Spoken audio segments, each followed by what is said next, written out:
বন্দে পুরুষোত্তম, বন্দে পুরুষোত্তম। পরম প্রেমময় দয়াল শ্রী ঠাকুর রাতুল চরণে ভক্তিপূর্ণ বিনম্র প্রণাম জানাই।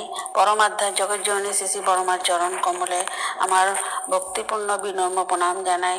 পরম পূজ্যপাদ শ্রী বরদার চরণ কমলে আমার ভক্তিপূর্ণ বিনম্র প্রণাম জানাই। আচার্যদেব শ্রী দাদার চরণ কমলে আমার ভক্তিপূর্ণ বিনম্র প্রণাম জানাই।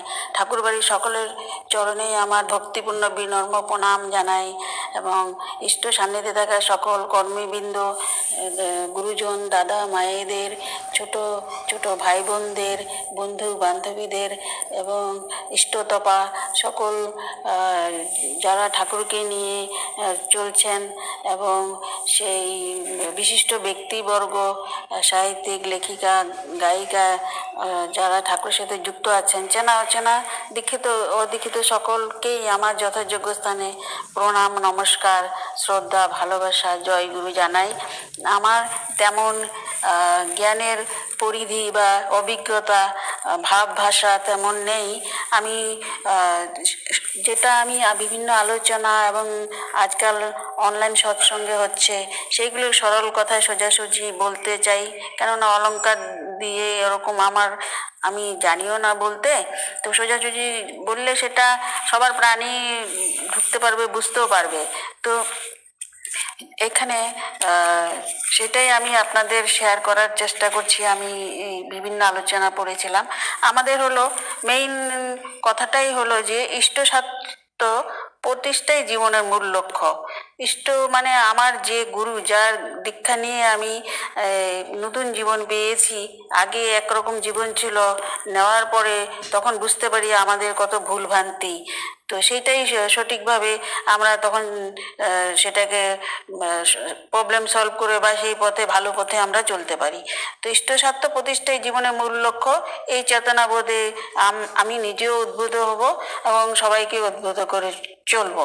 তা আমরা দেখি সেই ভারত বা ভারতে সর্বত্রই শ্রী ঠাকুরের ভাবধারা ব্যাপক প্রসার ঘটছে। বিভিন্ন আজ অনলাইন মাধ্যমে সব জায়গাতেই, আজ জায়গায় জায়গায় ছোট হোক কি বড় হোক, সব জায়গাতেই আজ অনলাইন অধিবেশনই হচ্ছে।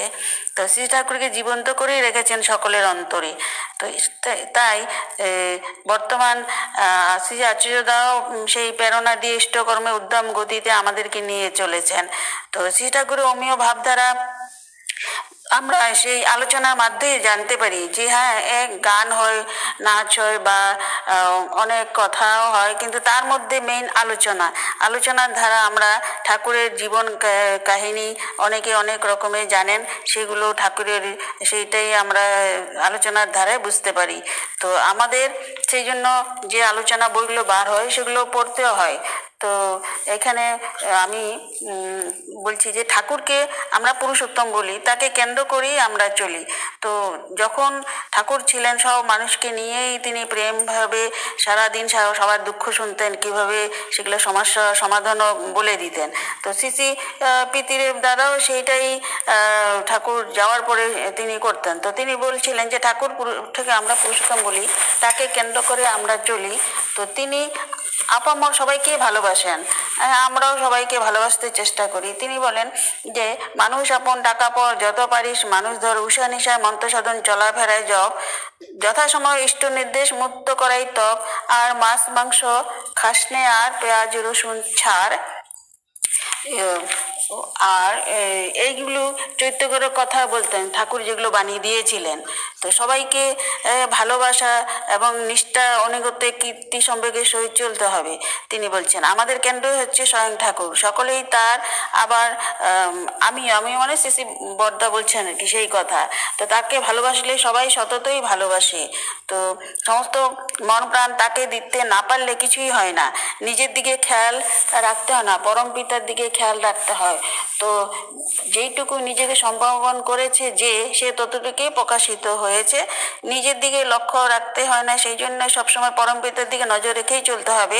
পরম পিতার দিকে নজর রেখে চললে কি না হয়, তো তার দিকে মন থাকলে তা এবং তার যে চোখের ভাষা, সেই চোখ অন্য হয়, আমাদের চোখ এক, ওনার চোখ এক। তো সমস্ত মন প্রাণ তাকে দিতে না পারলে কিছুই আমরা পাই না। ঈশ্বরের প্রতি সম্পূর্ণ বিশ্বাস, নির্ভরতা রাখতে হয়। বাঁচা মরা সবই তারই হাতে, কিন্তু বিশ্বাস রাখতে হবে, নির্ভরতা রাখতে হবে এবং আত্মসমর্পণ করতে হবে। তো সত্য অনুসরণ শ্রীটাকে বলেছেন যে যিনি কাতরভাবে তোমার দান গ্রহণ করে, গুরুরূপে তিনি তোমার হৃদয়ে দয়াভাবে উদ্ভব করেন। এত কৃতজ্ঞ হও, এই কৃতজ্ঞতা মানুষের হৃদয় প্রশস্ত করে, রুদ্ধদ্বার উন্মুক্ত করে দেয়। দেবার পেছনে যদি পাওয়ার আশা থাকে তাহলে তা হয় না। প্রকৃত ভক্ত যে ব্যথা থাকে বিচলিত করেই না, বরং আনন্দ করে তোলে। ব্যথার মধ্যে সে অনুভব করে তার প্রিয়তমের মঙ্গল ইচ্ছা। সহজভাবে জীবনটাকে গ্রহণ করতে না পারলে, জীবনে প্রতি মুহূর্ত তার রঙে রাঙিয়ে তুলতে না পারলে সার্থকতা আসে না। সকাম কর্ম কামনা নির্বৃতি হয় না, কামনা নির্বৃতি হয় নিষ্কাম কর্মে। দুঃখ ব্যথাকে অগ্রাহ্য করে তার স্বার্থ প্রতিষ্ঠা আকুতিতে কাজ করলে পাওয়া ও নিঃসন্দেহ অব্যাহত হয়ে ওঠে। পাওয়ার প্রাচুর্যে সপারিপার্শ্বিক সে উচ্ছল হয়ে ওঠে। সেটাকে বলেছেন দিয়ে দাও, কিছু চেয়েও না, দেখবে সব তোমার হয়ে যাচ্ছে। এই না চেয়ে তাকে দেওয়ার মধ্যে দিয়ে, আশা না রেখে তার উদ্দেশ্যে করার মধ্যে দিয়ে নিষ্কাম কর্ম অবস্থা হয়। ফলে কর্মশক্তি ও দক্ষতা বাড়ে, ফল লাভও হয়, ইষ্ট অনুরাগ বাড়ে আরও তো রকমে। মানুষ শান্ত অসীম, তাই অনন্ত অসীম অব্যক্ত নির্বিশেষ নির্বিকার ভগবান ব্যক্ত সবিশেষ সাকার হয়ে মানুষের মাঝে নেমে আসেন জীবন্ত আদর্শ রূপে, গুরু রূপে, চালু রূপে। এই দুনিয়া কেউ খেয়ালি বিধাতার অনর্থক সৃষ্টি নয়, অবাঞ্ছিত নয়, অতিরিক্ত নয়। প্রত্যেকেরই কিছু না কিছু বিশিষ্টতা আছে, আর সেই জন্য এই বিশাল বিপুল বিশ্বে একাত্মের মধ্যে বহুত্বের এমন বিচিত্র সমাবেশ। মানুষের এই বিশিষ্টতা, এই ব্যক্তি বিশিষ্ট নির্ভুলভাবে তার কাছে ধরা পড়ে। তিনি সব জানেন, আর জানেন বলেই তাতে সতত নিযুক্ত যে ভক্ত তাকে সেই পথে চালনা করেন। আর এমনি করে নিষ্কাম ইষ্টবান ভক্ত ইষ্টকর্মের দ্বারা তার সকল বৃত্তি সর্বাঙ্গীন স্ফূর্তি, পরিণতি, সামঞ্জস্য ও চরিত্রতা লাভ করে। তো একে বলে সত্যিকার সমিতি। তো এখানে আমি এক আলোচনায় পড়েছিলাম যে তিনি বলছেন ঠাকুরের তিনি কারখানায় কাজ করতেন। তো কারখানায় কাজ করার সময় পা পিছলে পড়ে যান। ঠাকুরের দয়ায় উনি মানে কিভাবে বেঁচে উঠছিলেন সেই ঠাকুর। বর্তমান ঠাকুর মানে আজ সেই জীবন্ত প্রতিভু শ্রী শ্রী দাদা আছেন, তো ওনার কাছে ওনারা সে পরিবেশন করেছিলেন। ঠাকুরই সেই ওনার মধ্যে বংশবড় আছেন। তো সে উনি বলছেন যে এরকমই উনি পড়ে গেছেন, কোমরে ব্যথা পান এবং সেই কোম্পানির হাসপাতালে অনেক দিন থাকতে হয়েছিল। ছুটি পেলেন, ঘরে আসার পরে হঠাৎ তার সারা শরীরে বসন্ত রোগে আক্রান্ত হলেন, গুটি ভরে গেল। তো উনি জন্মের থেকে হোমিওপ্যাথিক খেতেন, সেই তিনি এখন বৃদ্ধ হয়েছেন। তো বলছেন যে উনি চিকিৎসার জন্য যখন গেলেন, বলছেন যে এটা তো সাংঘাতিক অবনতি হয়েছে, জীবন মরণের সমস্যা, তো এই চিকিৎসার দ্বারা হবে না, আপনি অন্য ডক্টর দেখান, আর নয় তো ভগবানকে ডাকেন, তিনিই রক্ষা করবেন। আবার বলেন যে তোমরা তো ঠাকুর অনুকূলচন্দ্রের দীক্ষিত, শুনেছি তিনি জীবন্ত ভগবান, তার শরণাপন্ন হও, তিনি যদি রক্ষা করেন তাহলেই হবে, এছাড়া আর কোনো উপায় নাই। তো ডক্টর বাবুর কথা শুনে ওনার মা স্ত্রী সিংহাসনে মাথা ঠুকে কান্নাকাটি করছিলেন। বলছেন ছেলেকে ফিরিয়ে দাও ঠাকুর, উনি বলছেন স্বামীকে ফিরিয়ে দাও ঠাকুর। হঠাৎ ওনাদের সামনে ওনাদের সৎসঙ্গী ভাই একজন আসলেন। তো ওনার স্ত্রী ওনার হাত ধরে কান্নাকাটি আরম্ভ করলেন, ঠাকুর বাড়িতে যেতে বললেন। তো ওনাদের এই অবস্থা দেখে উনি রাজি হলেন। তো ঠাকুর বাড়ি পৌঁছে সেই শ্রী দাদাকে চরণে নিবেদন করলেন। তো সে তখন সন্ধ্যার সময় শ্রী দাদা সব কথা শুনে বললেন যে আমি পরের দিন সকালে প্রার্থনার পর দেখা করে কিছু ওষুধ দিব। তো সেই দিন রাত্রে উনি অনেক চিন্তাতে, যাই হোক রাত ভোর হলো, তো দাদার কাছে গেলেন।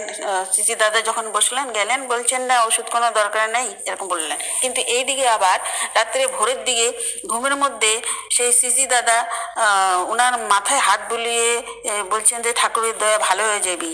যে দাদা মানে অ্যাক্সিডেন্ট হয়েছিল ওই দাদার কথা বলছি। তো বলছেন যে তুই আমাকে 1000 টাকা দিবি। তো তো তিনি বললেন দেবো। হঠাৎ ঘুম ভেঙে গেলো, কোনো রকমে বসেই হাঁপাতে লাগলেন। স্ত্রী পাশে শুয়েছিল, শব্দ শুনে আলো জেলে উনিও চিৎকার শুরু করে দিলেন, কি হয়েছে কি হয়েছে? বলছেন না আমি জল খাবো। তো ঠিক আছে ইষ্টবিতি করো। তারপরে 3 দিনও খাওয়াও হয় নাই, তো ইষ্টবিতি করে উনি জল খেলেন। বললেন যে 2টা 500 টাকার নোট তোমাকে দিয়েছিলাম না, আছে তো, না খরচা করে ফেলেছ? বলছে আছে। তো বলছে হ্যাঁ ওই টাকাটা রাখবে, আমি শ্রী ঠাকুরকে স্মরণ করে পূজ্যপাদ শ্রীদার চরণে নিবেদন করলাম এখনই। তো উনি এটা নিয়ে নিবেদন করে রেখে দিলেন এবং দেখা গেলো ধীরে ধীরে তিনি সুস্থ হতে থাকলেন। তো এইদিকে ওনার যে সৎসঙ্গী দাদা গিয়েছিলেন দেওঘরে, শ্রী দাদার সাথে কথা হলো। তো উনি বললে যে উনি ভালো হয়ে গেলেই আমার সাথে দেখা করতে বলো, আর এখন এই যাত্রায় উনি বেঁচে যাবেন, আর ওনার এখন কোনো ওষুধের দরকার নাই। তো তো এভাবে উনি ঠিকই ওই যাত্রায় বেঁচে গেলেন। তো এবং ঠাকুর বাড়ি উনি যাবেন ভাবছেন, যে বলেছিলেন যাওয়ার জন্য। তো আরেকবার এক দাদা ওখানে যখন গেলেন ঠাকুর বাড়িতে আচার্য পূজ্যদা, তখন ওনার কথা জিজ্ঞাসা করেন, বলছেন ও কেমন আছে এখন? সময়ের অভাবে আর খবর নিতে পারি নাই।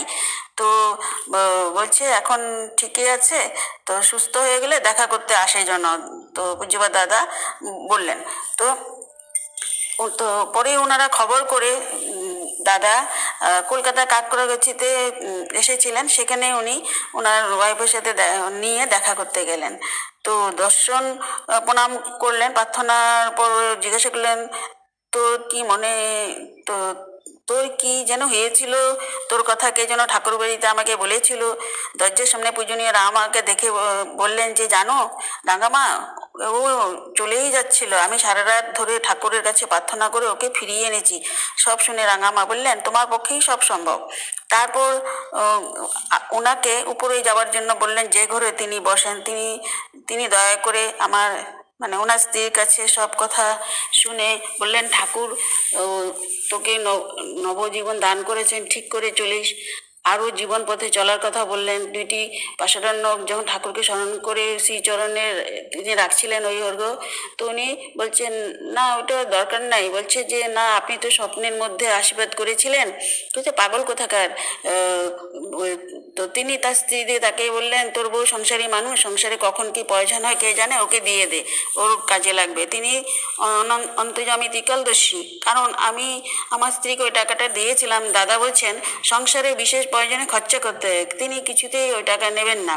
তা আমাদের দুজনে কান্নাকাটি দেখে ওই সময় শ্রদ্ধেয় সঞ্জীবদা ঘরের মধ্যে প্রবেশ করছেন। তো তিনি আমাদের ওই অবস্থা দেখে দয়া পরবশ হয়ে ওই অগ্রহ গ্রহণ করলেন। শ্রী ঠাকুরে প্রণাম জানিয়ে সঞ্জীবদাকে আলাদা করে রাখতে বললেন। সঞ্জীবদা বললেন আমি ঠাকুর বাড়ি গেলেই তো আমাকে এটা দিয়ে দিবে, তো সেই আলাদা করে নাম লিখে রেখে দাও। তো বলছেন অফিস যাচ্ছিস কি না? বলছে না। বলছে হ্যাঁ অফিসে যেতে পারবে। তো বললেন ওদেরকে কিছু খাইয়ে দো, সদ্য সঞ্জীবদাকে বলে দিলেন। তো প্রণাম করে ঘর থেকে বেরিয়ে এলেন। বাড়ি ফিরে একদম সুস্থ বোধ, পরের দিন থেকে কাজেও যোগ করলেন। তো তিনি বলছেন জীবন ফিরে পেলাম শ্রী দাদার অপার করুণা, শ্রী ঠাকুর বাণীর বাস্তবরূপে উপলব্ধি করে ধন্যই হলাম। ইষ্টগুরু পুরুষোত্তম প্রতীকগুরু বংশধর রেত শরীর সুপ্ত থেকে জ্যান্ত তিনি নিরন্তর, এমনভাবে কত হারিয়ে যাওয়া জীবন তিনি ফিরিয়ে দিয়েছেন তা আমার মতো অজ্ঞানের পক্ষে জানা সাধ্যের অতীত। তাই তিনি বলছেন পরম দয়াল শ্রী ঠাকুরের চরণে রাতুল চরণে প্রণাম জানাই এবং শ্রী পূজ্যপাদ শ্রী চরণেও প্রণাম জানাই এবং বর্ষ পরমায়ুষ সুস্থ স্বাস্থ্য পরমানন্দে তিনি আমাদের মাঝে বিরাজ করুন। এবং এখানেও আমি শেষ করছি, ঠাকুরকে মাথায় নিয়ে আমরা চলি। আপনাদের জীবন সুস্থ সুন্দর আনন্দময় হোক, সেটাই ঠাকুরের চরণে আমি নিবেদন করি।